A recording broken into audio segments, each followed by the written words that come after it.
Hey everyone, let's wrap up November. We have a few videos to talk about and quite a few books. So let's start with the videos. First, we talked about book browsing and booktube, and I shared my story of disappointment, how I was trying to buy books in Amsterdam, but I wasn't really excited by anything. And I loved your comments to this video. A lot of you told me how booktube affected your book buying and how it really makes a difference about the bookshop. If you have a good bookshop around, you will always get inspiration. And I hope that's true. So thank you very much for talking about book buying with me.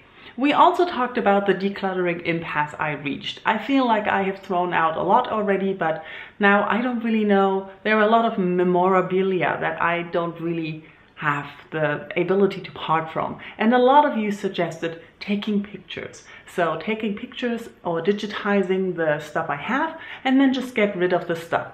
And I do have to say I might consider this. Haven't gotten to a decision yet, but maybe I'll do some things there. I'll let you know. And of course, I uploaded a letter to November, and I thank you again for all your advice and your well wishes. And I do hope my plan works out and I will adjust to work better. And then I can make more videos again and read more. Because reading wise, although I read quite a few books, I mostly read them while I was in Amsterdam on vacation. So let's start with the physical book. I read If on a Winter's Night, a Traveler by Italo Calvino. I read the German translation and I still didn't get the sticker off. I'm just not even trying anymore.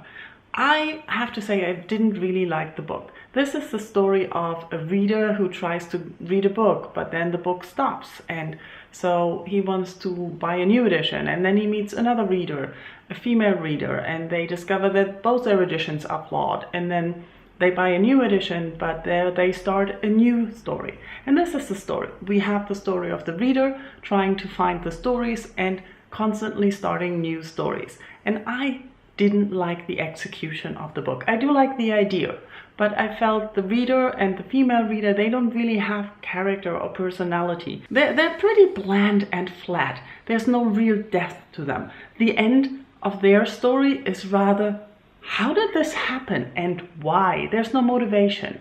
I couldn't see that. The stories that we start, I find the writing for all of them very similar, and I didn't see the appeal. So for me, I would have stopped reading those stories earlier and wouldn't have been interested in all the stories to finish. So that was one of my problems. I didn't really like the execution. I liked the idea, but I didn't like the execution of the book. The other physical book I read was Forest Dark by Nicole Krauss. Now I struggled with this book. It's very short, but it took me all months to finish because it's, don't want to say complicated, but the writing is wonderful. I love her writing. That's why I keep getting her books, even though I always come away thinking, I don't think I got the book. This is the story of Epstein and of the author of the book. The book is alternating in chapters between Epstein's story and the author's story. We have both characters kind of on a quest, trying to figure out who they are, what they're doing, and where they want to go.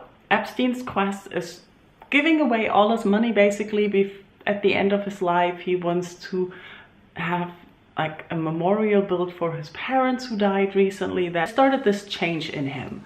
On the author's side, we have her on the quest to write this novel. She's struggling with writing the novel. She's also experiencing struggles in her marriage and in her relationship to her husband and to her children and also to herself. But also we have this connection to Israel. The story takes mostly place in Tel Aviv, where both of the characters are. And we have also a connection of being Jewish and, in the author's case, being a Jewish writer and what it means to be a Jewish writer. And we also have a very strange connection to Kafka, which I have to admit, I'm not an expert on Kafka. I've barely read him. I don't know a lot about him. And I think if I knew more, I would have understood more in the book. Other reviews I read compared this work to themes and motives in Kafka's work. And so this is something I really cannot add to. I don't think this is a bad book. I don't think it was the right book for me at this time. I read an ebook, 13 Minutes by Sarah Pinborough, and I was struggling throughout this book. This is the story of a 16-year-old girl who was found almost dead, or she was dead for 13 minutes. And then it's the story of the life afterwards, of how she got there, what happened. It's very teenage angsty and drama. We have multiple narrators.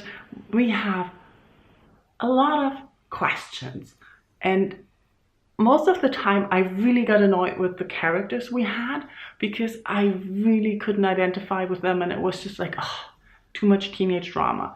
It was very well written and portrayed. Sarah Pinborough was good at that, but it was, I don't want to read about this, but I also wanted to know what happened, and I kind of stuck with it, but I wouldn't recommend it to everyone. I don't actually know who I would recommend it to. Maybe teenagers, to learn more about like how stupid and manipulative other teenagers can be, especially the popular kids. The rest of the books were audiobooks. I listened to 600 Hours of Edward, and I really liked this. The narration was very well done, and I think impersonated the narrative voice of the narrator in the book very well. Edward is an, I think, 39-year-old man with Asperger's and OCD, and he has sort of a diary form where he tells us the happenings of those 600 hours. And there are many things happening, but what I liked was his voice. It was very interesting how he got excited about things and how he was very repetitive and also aware of his shortcomings and his habits.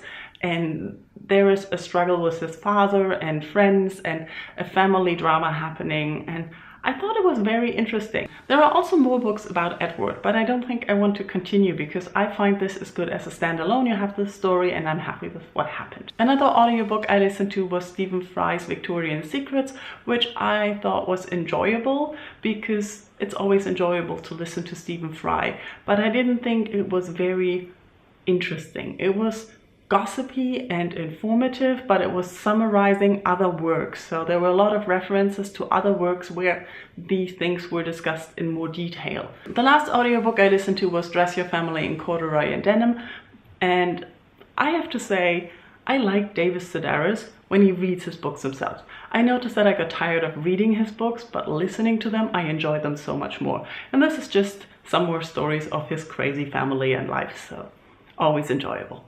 My battery is blinking, so let's wrap this up. Thank you all for watching. Let me know how your November was, and if you read something great. My reading was mediocre. I can't say it was great, but I'm glad I read all of the books, so that's always good. Thank you all for watching, and let's talk in comments. Bye-bye.